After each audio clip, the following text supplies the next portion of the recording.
New at 5, a simple act of kindness between a Marine from North Alabama stationed in Saudi Arabia and his pen pal of sorts back here in Lawrence County. Happened decades ago and a lot has changed, but a recent delivery that's almost too unbelievable to be true renews those memories. WAAY 31 senior reporter Matt Kroschel explains a few grains of sand and an hourglass of time connecting generations through this mystery that still remains. She asked for some sand from the desert. Kevin Robinson thought the request from the mother of a fellow Marine, Vicki Rutherford in Lawrence County, was a little strange. But while on deployment in Operation Desert Shield and Storm in 1991, he got to work to get Rutherford the sand for her collection. I just walked outside my tent right there because it was sand everywhere and just scooped some up, put it in a bag, sealed it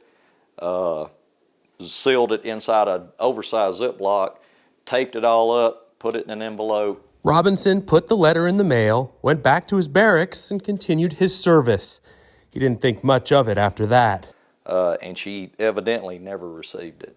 Until this month, when a letter postmarked from 1991 arrived back in North Alabama at the address it was sent to 31 years before. The person who bought the house is my daughter, who was not even born at the time I mailed this package. She'll turn 23 in the fall. That's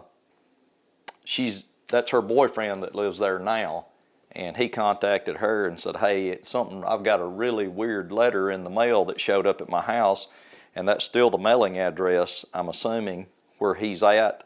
And he sat there and looked at it for several minutes, and then he realized that that was me.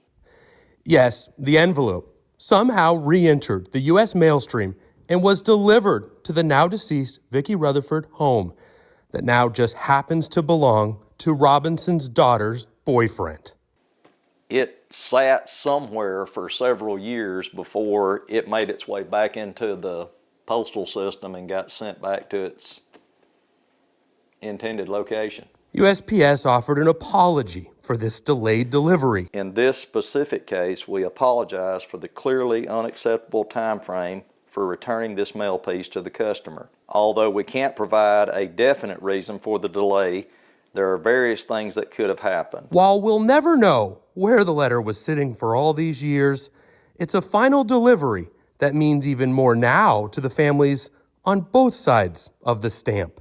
Going to sit here and think about how we divvy this up or maybe make a keepsake or something to honor her. In Moulton, Matt Kroschel, WAAY 31 News. Wow.